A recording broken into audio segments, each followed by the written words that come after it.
shaped by centuries of British history. From state occasions to grand weddings, every aspect of their lives is governed by traditions.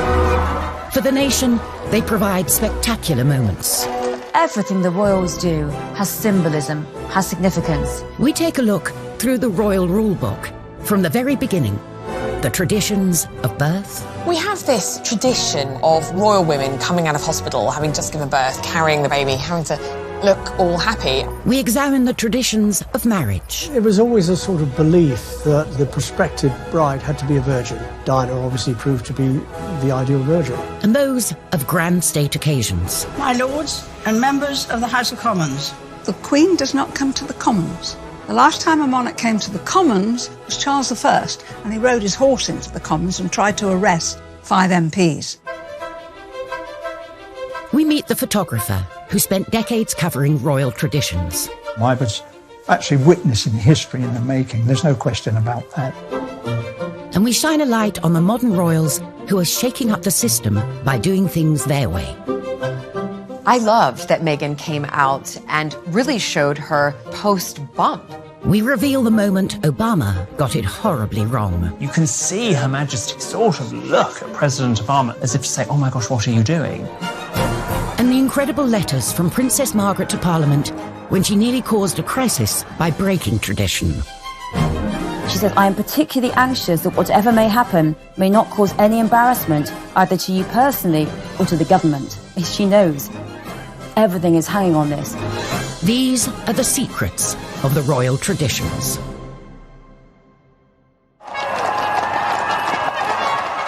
Royal traditions take centre stage in our nation. Grand ceremonies with thousands of years of history form the very fabric of our society. These royal occasions, rich in pomp and ceremony, set us apart from the rest of the world. The Queen sees tradition, sees ceremony as absolutely vital to maintaining the strength of the monarchy. That, to me, is what makes the royal family the royal family. It is the kind of protocols and traditions that they've had for centuries. When it comes to traditions, royal marriage is steeped in them. But as a result, monarchs can't always marry who they want.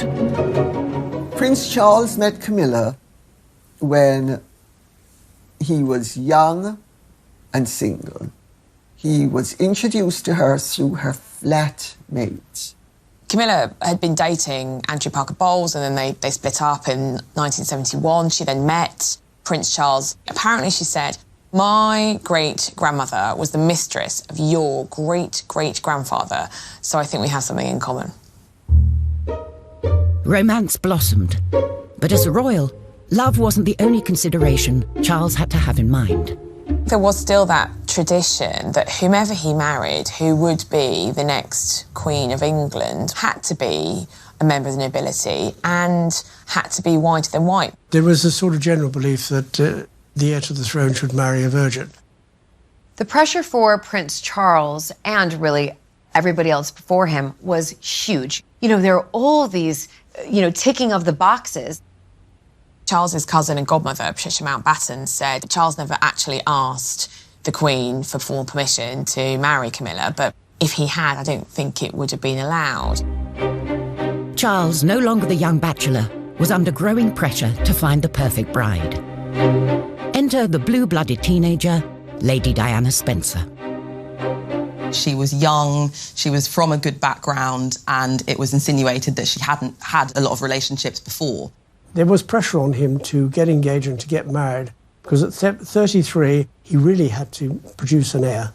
He'd only met Diana 12 times before they got engaged, so was it really about love, or was he looking to fulfil his role as prince?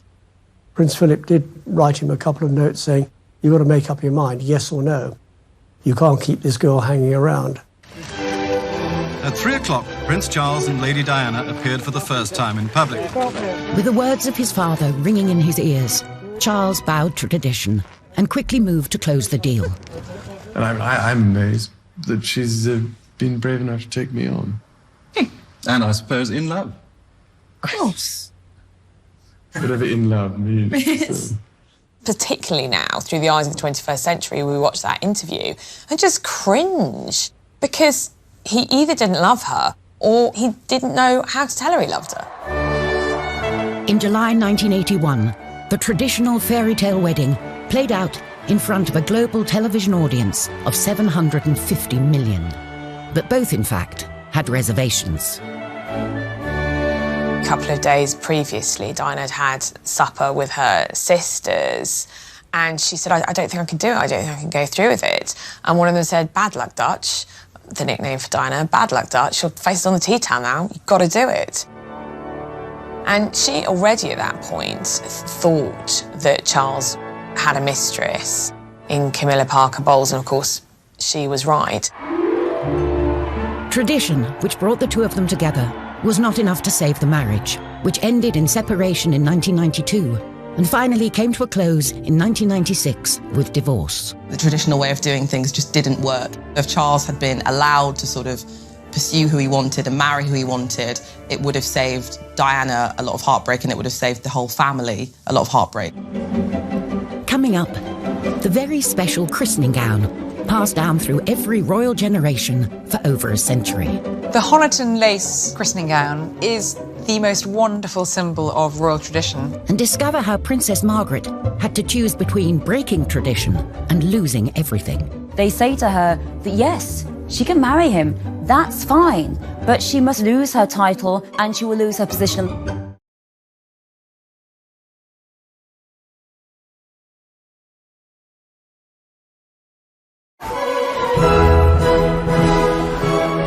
Royal traditions.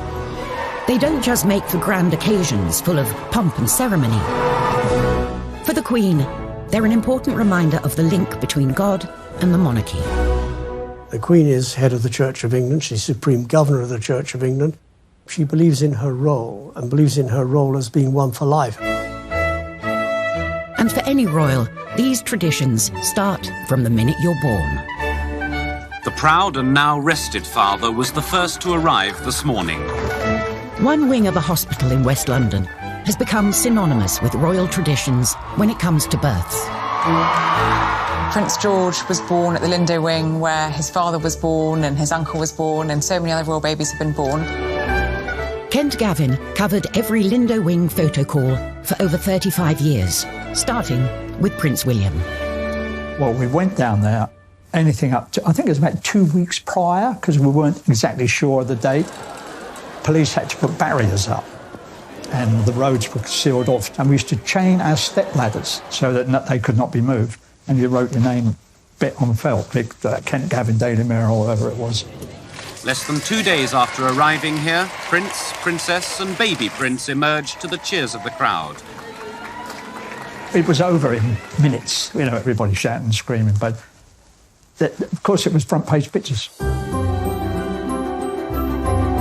Kate and William carried on the tradition of the photo call on the steps of the Lindo Wing, whilst paying tribute to the past.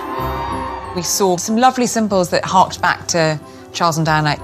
When Prince Louis was born, she wore that red dress, and quite similar to what Diana chose, coming out with Prince Harry. So there are nods to what has gone before, tradition-wise. The Duchess looked somewhat tired, but very happy in a beautiful red dress and high heels. I mean, we have this tradition now of women, royal women, coming out of hospital, having just given birth, carrying the baby, having to look all happy. Because, of course, previous to this, women had home births. The Queen had all of her 4 children at home, so you wouldn't actually have seen a royal woman, a royal mother, for some time in public. Newcomer to the family, Meghan, decided this was a custom she would sidestep.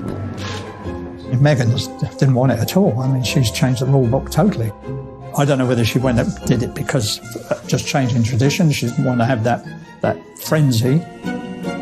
Like Meghan, Julie Montagu married into the British aristocracy, and she doesn't see the appeal either. Listen, I've had 4 children. I can't imagine having to give birth and then have hair and makeup done, put on a dress and a pair of heels, and stand outside my hospital and have a photo opportunity. The Sussexes chose a much calmer photo call, with just one photographer in the comfort of Windsor Castle, with a more natural feel. I loved that Meghan came out and really showed her, her post-bump.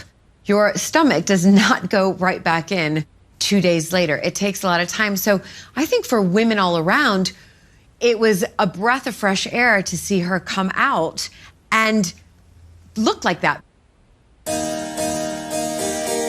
Perhaps this modern tradition of showing the baby within days of being born can be traced back to a curious incident in the 17th century, during the warming pan scandal. In 1688, there were wild rumours that James II and his wife, Mary of Modena, had not actually had a child. James II was hated because most of the country was Protestant and he was Catholic. His second wife, Mary of Modena, fell pregnant. After not being able to have a child for a long time, suspicion soared. They basically said that Mary of Modena had a fake bump, and she gave birth, apparently, to a son. But immediately everyone said, no, she did not. She gave birth to a stillborn child, or a girl, and instead it was whipped away, and a new baby was brought in the warming pan. And this was a huge scandal. No one believed that the baby was real. And as a consequence, James was pushed off his throne, and in came the tradition that every royal birth after that had to be witnessed by a senior member of the government to assent that the baby was truly royal. Thankfully, no such scandal with the more recent royal births. And when it comes to traditions, first on the royal baby to-do list is the christening, where everything down to the gown has a story. So the Honiton lace christening gown is the most wonderful symbol of royal tradition when it comes to royal babies. It was the christening gown that Queen Victoria and Prince Albert had made for their first child, Princess Victoria, for her baptism in 1841. Made of fine lace from Honiton in Devon, it was used as the christening gown for every king, queen and minor royal for 163 years, including our current queen, for her christening in 1926, and Prince Charles in 1948. Here is the first picture of His Royal Highness Prince Charles of Edinburgh, second in the line of succession, just 4 weeks old.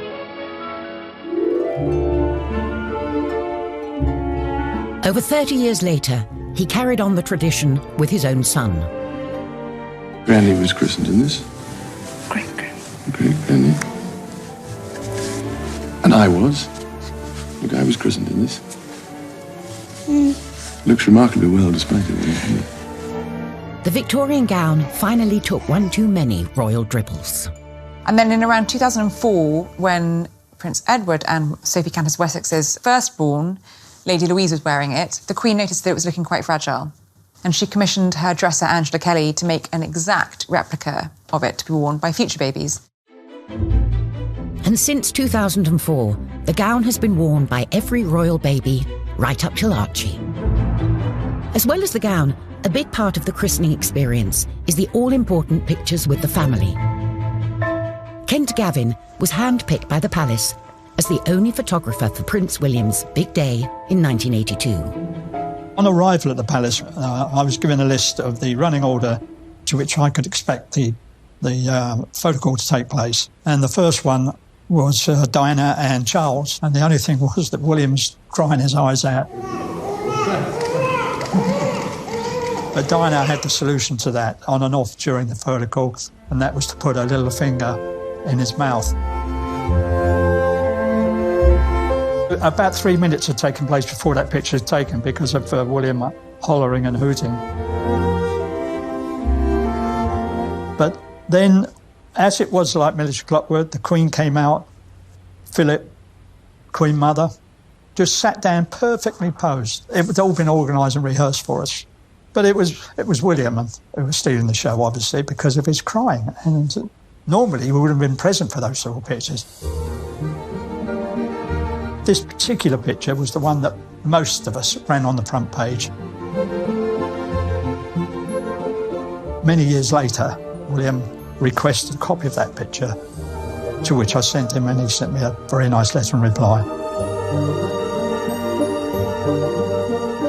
That was the last picture on the actual running order.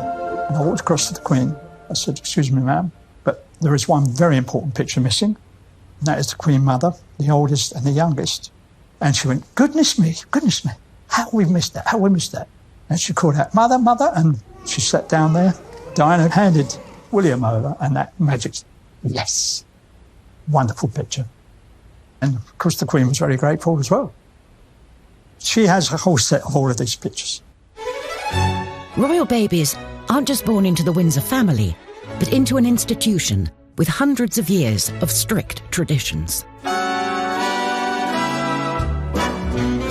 In the 1950s, a princess hell-bent on breaking with tradition rocked the establishment when she fell in love with the wrong man. When Princess Margaret was a young woman, she fell hopelessly in love with a member of the household, the equerry to her father, Group Captain Peter Townsend. He'd been a war hero, he was handsome, he was charming, but he was divorced. In 1953, Townsend proposed to the 22-year-old Margaret. But by law, as a member of the royal family under 25, Margaret needed the Queen's permission before she could say yes. Divorce was still a taboo subject. The Queen was forced to make very difficult decisions with her own sister. As head of the church, the Queen felt she couldn't sanction the marriage. She asked Margaret to wait for 2 years, as at 25, the matter would then be up to Parliament. They knew that there was every likelihood that if they bought time, they might be able to sabotage Margaret's relationship with Townsend. But 2 years later, the tradition-breaking couple are still together, and the relationship becomes a constitutional issue. Kate Williams is at the National Archives with files relating to the case, which remain top secret for 50 years. Princess Margaret's 25th birthday really begins this panic and this crisis in government. This letter is amazing. It's written by Margaret on August the 15th from Balmoral, about a week before she turns 25. She's writing to the Prime Minister and she says, I'm going to tell you of any personal plans for the next few months. She says, I am particularly anxious that whatever may happen may not cause any embarrassment either to you personally or to the government. She knows everything is hanging on this. My birthday on August the 21st, it will encourage every sort of speculation about the possibility of my marrying Group Captain Peter Townsend. She says, I'm not going to see him over my birthday, but in October, I shall go to London. It is only by seeing him in this way that I feel I can properly decide whether I can marry him or not. The Queen knows I'm writing to you, but no one else does. This is a secret letter from Princess Margaret to the Prime Minister saying, this is what's going to happen. With the threat of this possible marriage very real, the government sprung into action. This letter is from the Cabinet Secretary, Norman Brooke, and it's written the day after her birthday, and it is advising the Prime Minister on what to do next. And he's saying, I am quite clear that this is not a matter for the Prime Minister alone, and crucially, it's not just the British government, it has to be the other Commonwealth governments. They all have to be consulted, and they all have to agree. With the seemingly impossible task of gaining Commonwealth consensus, the government set harsh conditions for Margaret. They say to her that yes, she can marry him, that's fine, but she must lose her title and she will lose her position on the civil list. So with absolutely no money or no status whatsoever, she really will be completely excluded. For Margaret, just 25, the cost of what she would lose by breaking with tradition was just too much. I would like it to be known that I have decided not to marry Group Captain Peter Townsend. For a princess, love is not straightforward in the 1950s. It becomes about politics, about religion, and about society itself. These days, divorce is no longer a reason for royals not to marry for love, as Meghan and Harry showed in 2017. Royal weddings, however, are still full of traditions, and the Victorians are responsible for a fair few. Queen Victoria chose to wear a white wedding dress, a tradition that has passed down through the generations. Up until then, royals and indeed commoners generally tended to wear coloured dressings. And the couple chose to have a wedding cake which had a topper on it with figurines of the bride and groom. There's a traditional role for the bouquet too. Their eldest daughter set another tradition when she picked some myrtle from Osborne House for her wedding bouquet. And again, it's something we've seen with both William and Kate and Harry and Meghan. The Queen Mother started her own tradition when she put her wedding bouquet on the grave of the unknown soldier in Westminster Abbey. Obviously, she lost her brother in World War I, so she was probably thinking of him. Traditionally, the royals marry in abbeys and cathedrals, like St. Paul's or Westminster. Charles and Camilla were forced to choose a more humble venue. Both Charles and Camilla wanted to have a civil service at Windsor Castle, but they were slightly dismayed to find out that if they had been granted a wedding licence by the local council, that meant anyone could get married, apply and get married at Windsor Castle for the next year. So they scrapped that. And it did mean that we had the heir to the throne getting married in a local registry office in Windsor with, before him, Mr. and Mrs. Smith, and after him, Joe Bloggs and Kathleen from down the road. There's one tradition the nation and the world looks forward to at any royal wedding. The wedding kiss, of course, is iconic nowadays. So many people will be surprised to know that, in fact, there have only been 3 royal couples who've kissed on the balcony at Buckingham Palace. There was Princess Diana and Prince Charles. They were the ones that really started that tradition. By the time Fergie and Andrew got married, of course, the crowd were waiting for the kiss. And they played up to the crowd and put their hands to their ears. And then the kiss carried on. Coming up, how the Queen's traditional meetings with her prime ministers were not always ones she enjoyed. Famously, she liked John Major. She didn't care for Margaret Thatcher. How the traditional method of royal execution went horribly wrong. So her head falls out of his grasp, drops onto the floor, rolls along. I mean, it's just horrific.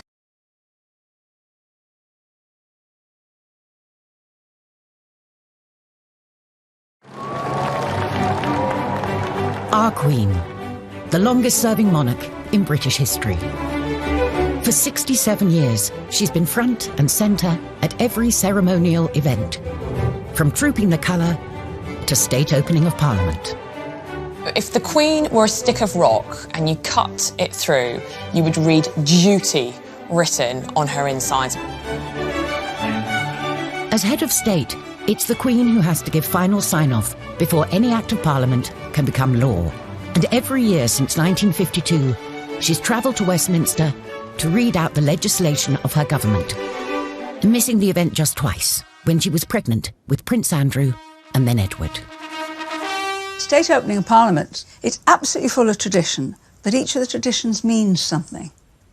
So, for example, the Queen does not come to the Commons. The Queen is not allowed in the Commons. She's only allowed in the House of Lords. The Commons is for the Commons. It's for the elected parliamentarians, and the Lords is for the appointed parliamentarians. My Lord, pray be seated. Black Rod the messenger walks down to the Commons, and the doors are shut in his face. And he bangs 3 times on the doors. The Commons are summoned. MPs file into the Lords to hear the Queen give a speech outlining the agenda for the coming Parliament. Except for one MP, that is. Well, one of the traditions is that an MP is held hostage at Buckingham Palace. In order to make sure that the Queen gets back, one of the members of Parliament is taken hostage the night before and is not returned to Parliament until Her Majesty is safely away from there. Probably usually an MP that the government don't like anyway. While the words are read out by the Queen, they're written by the government. My Lords and members of the House of Commons. When you're in government, the night before the state opening, you are invited to a buffet supper at number 10. And then the speech is read out so that you know what's in it. There are no surprises. My government will legislate in the interests of everyone in our country. Like all traditions, the ceremonies acted out in Parliament are a reminder of an uneasy past between the monarchy and government. You go back to the 1640s during the time of the Civil War and Charles I's interference with Parliament. He interfered all the time, and Parliament didn't like being interfered with, which is why they chopped his head off. Historically, the axe was the traditional method to get rid of a king or queen. And 60 years before Charles I, his grandmother, Mary Queen of Scots, had one of the most grisly executions of all. You'd think, as a royal, that if you had to be executed, it would be done in a very official and perfect way, but not for Mary Queen of Scots. Mary was executed for treason in 1587. She was given this axe man, and he was so clumsy. First go, he just bashes the back of her head, and she's heard to groan. The second go, the head's still attached. Finally, at the third go, he gets the head off. He holds up the head to shout, "God save the Queen," by the hair. But Mary was wearing a wig, so her head falls out of his grasp, drops onto the floor, rolls along. I mean, it's just horrific. The spectators in this public execution are shocked and horrified. What a dreadful, horrible public execution for this woman who had been known as one of the most beautiful queens in the world. Thankfully, the monarchy is on a more stable footing these days. And as head of state, the Queen carries out her duty by regularly checking in with her Prime Minister. The Queen traditionally meets with the Prime Minister weekly for an audience, tends to be on a Wednesday. They meet for between half an hour and an hour. The idea is that the monarch is briefed on what's happened in Cabinet from the Prime Minister's viewpoint. The Queen's had a business-like relationship with her Prime Ministers, but there's some that she's liked more than others. She was very fond of Harold Wilson. She was very fond of Jim Callaghan. Famously, she liked John Major. She quite liked David Cameron. She didn't care for Margaret Thatcher. Margaret was hugely deferential. She adored the monarchy and would be almost kind of crawling, which irritates a strong personality, doesn't it?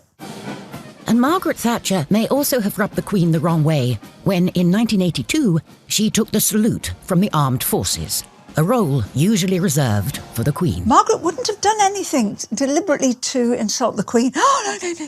Margaret was very traditional and would have deferred immediately. So there's obviously been a breakdown of communication somewhere that actually that's the Queen's job. On the other hand, she did rather do this a little bit in her later years.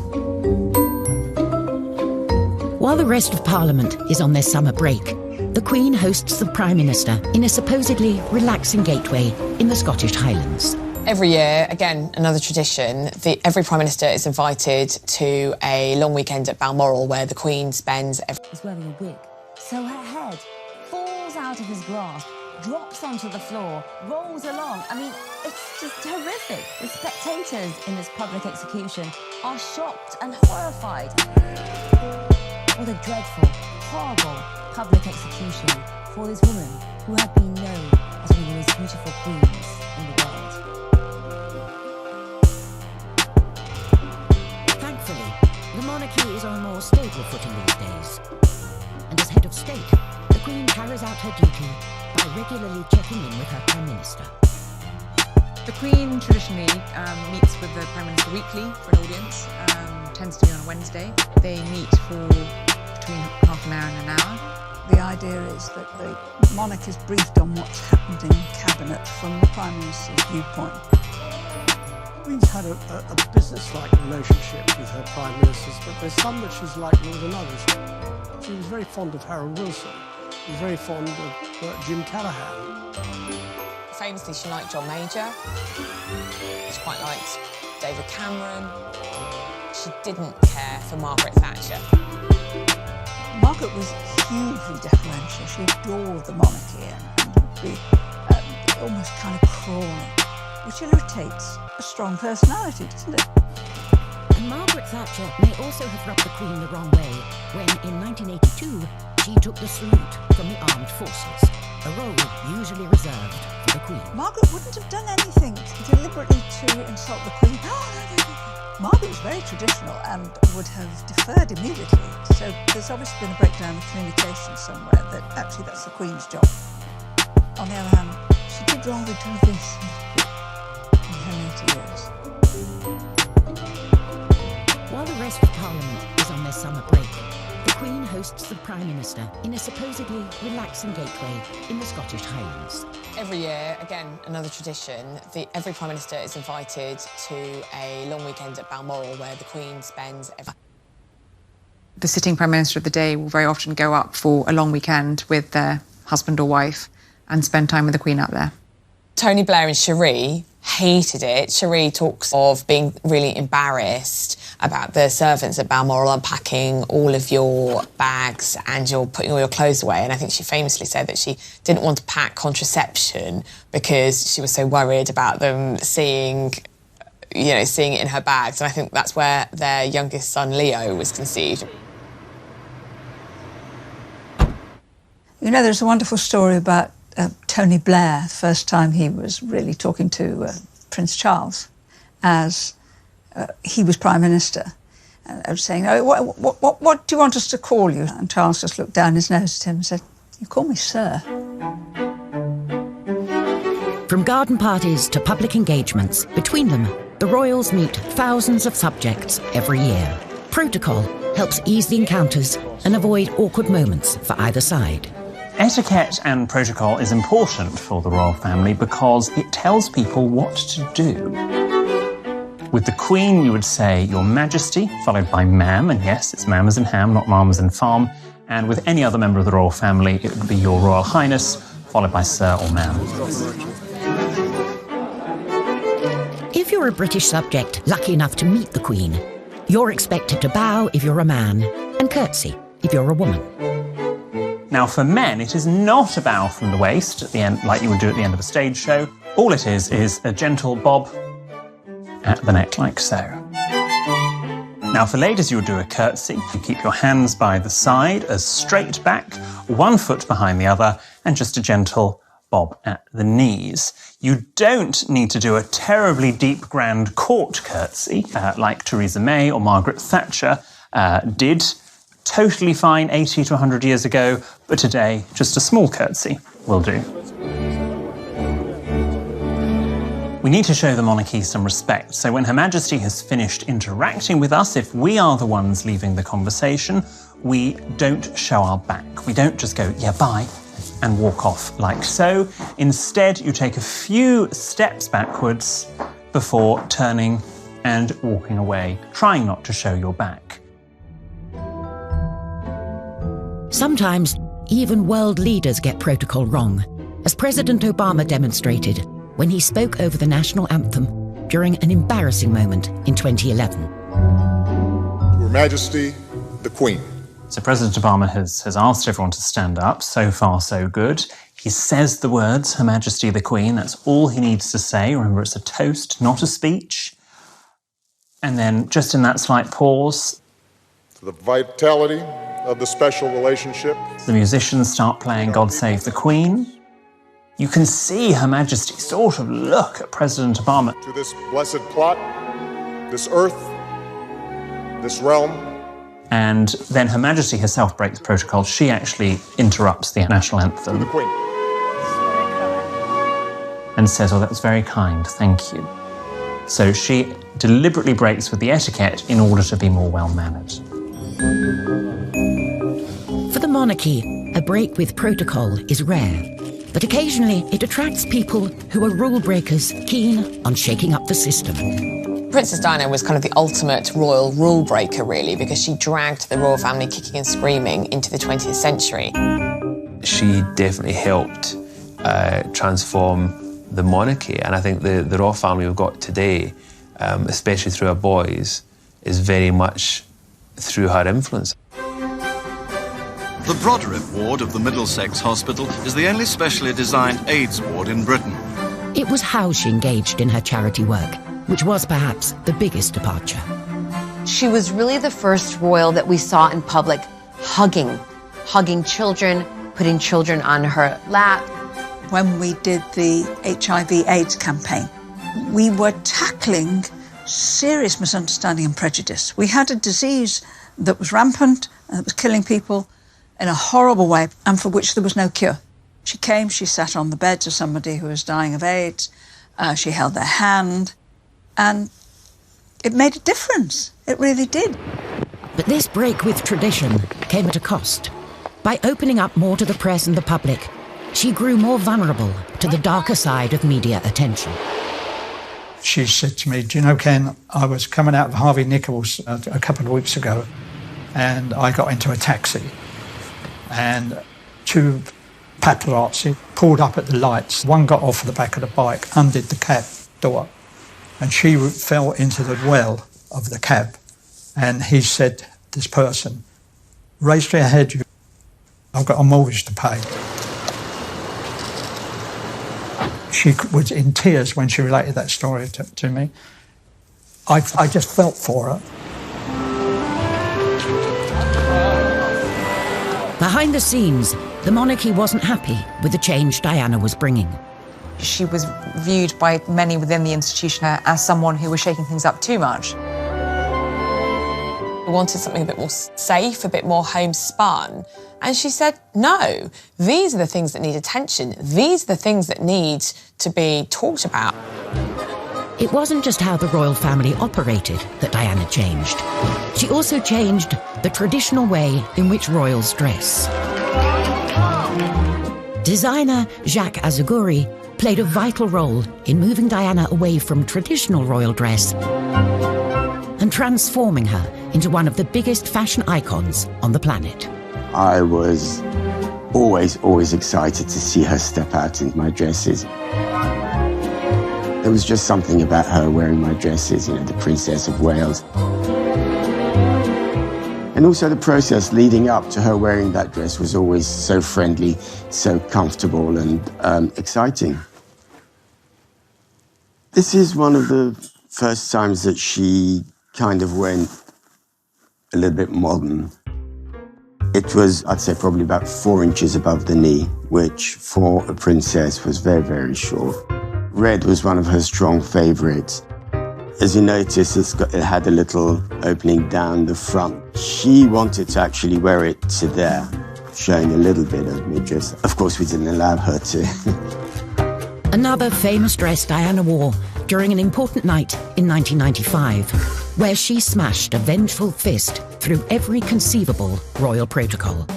It was the night of the bombshell Panorama interview, in which she made a series of startling claims, including, "There were 3 of us in this marriage."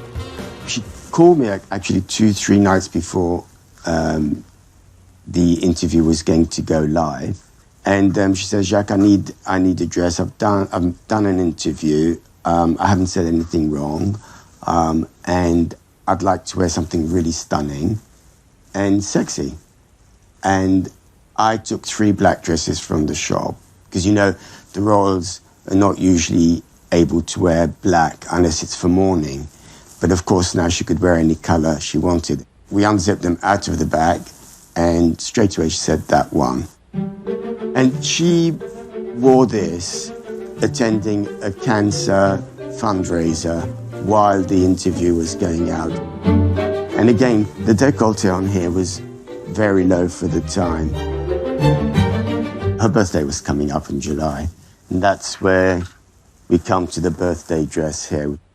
She was meant to be wearing another dress for the Tate centenary, but I think as a thank you to me, she actually wore this dress.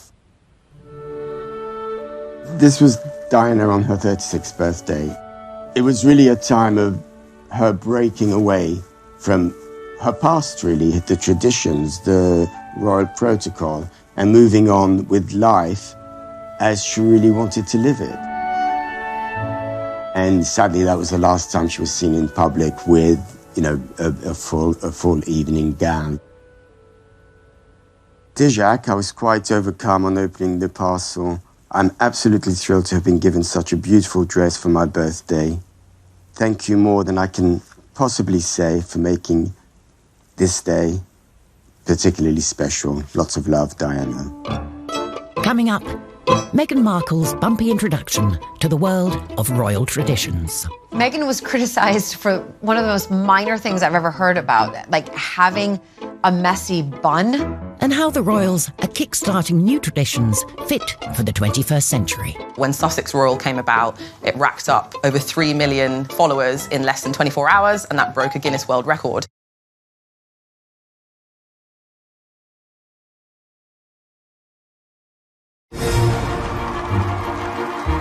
The British monarchy. For over half a century, through change and challenge, they've kept alive traditions celebrating our collective past. The Queen has been the absolute constant. She's lived through the swinging 60s, the miners' strike, the social media age, and she's still here. Now it's up to a new generation to bring the monarchy forward. Meghan Markle is one of the most talked about modern royals. Since her introduction to the royal family in 2016, the headlines have been full of stories of her breaking traditions. Listen, Meghan comes from California, you know, sort of really the land of the free. And then all of a sudden having to move over to this country, marry into the royal family. There's a lot of rules and really regulations that she has to follow. It must be a real shock for Meghan because she was this independent Hollywood actress doing what she wanted, essentially. And now something as innocuous as her closing a car door, headlines around the world. She's closed her own door. Oh, my God. Meghan was criticized for one of the most minor things I've ever heard about, like having a messy bun. I mean, honestly, please find something else because I actually thought that messy bun was really cool. Meghan shouldn't have worn black nail varnish. I mean, honestly, there is no protocol on what colour nail varnish a royal woman should wear. If anyone's criticising Meghan for not wearing tights, let me tell you something. Sarah Ferguson, Duchess of York, didn't wear tights. I was at an event as minister where she came to do an opening, and she turned up actually looking scruffy, which is a no-no, because the people who are there, they come to see the magic and the style and the grace of royalty. Kate, who stuck to the traditions rulebook, received the opposite criticism from Meghan when she was labelled robotic. I get to see them privately, the royals, drinks receptions, and she's actually got a wicked sense of humour. But I don't think Kate feels that she can ever kind of let that show publicly, because that's not really what's expected of her as the wife of a future monarch. The young royals are creating new traditions fit for the 21st century, thanks to the new digital age. The social media development, you know, in the royal family has been a big thing in the last few years. You've seen Instagram accounts. But when Sussex Royal came about, it racked up over 3 million followers in less than 24 hours, and that broke a Guinness World Record. So you can see that there's definitely an appetite for people wanting to know what the royals are up to all the time. And it definitely gives them much more control over the story that they want to tell. For Prince William, being able to take back control is personal.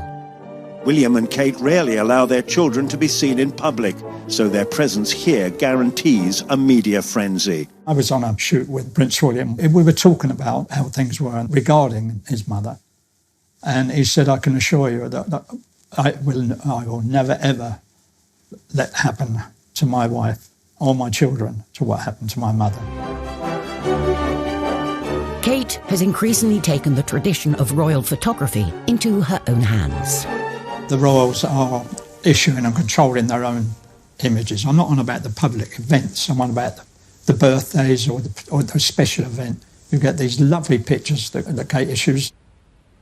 It's taking the sting out of paparazzi, if you like. As is tradition, the monarchy will one day pass over to Charles. I think Prince Charles, in many ways, will be a very good sorbet monarch. He'll be a lovely palate cleanser between what we have now and what we will have in the future. Charles, I think, sees the future of the British monarchy similarly to some of the European monarchies, which have kind of massively slimmed down. We've seen that in balcony appearances. You know, we've seen just the Queen with Prince Charles and Camilla and his sons and their spouses. And unlike the Queen, whose opinions remain secret, Charles has already expressed his views in public on topics ranging from the environment to architecture. Charles, I know that he is itching to get involved in government politics and itching to get involved in lobbying at that level, but of course it's not allowed, so it's going to be really interesting to see whether or not he can hold back. So I can only urge you to think of your grandchildren as I think of mine, and of those billions of people without a voice. What he will find very hard to do will be to curb his statement of his opinions, or pushing the government to do things. We don't want the royals to take sides. We really don't want the royals to express opinions on things. Whoever is on the throne and whatever they wish to express, one thing is for certain. These royal traditions, which have been at the very heart of our nation and monarchy, will remain. This is what makes the United Kingdom, this is why we get the number of tourists we do get, because we do have traditions, and our traditions go back historically hundreds of years, and it's important that we maintain them. Royal traditions are like the fulcrum around which the family circulates.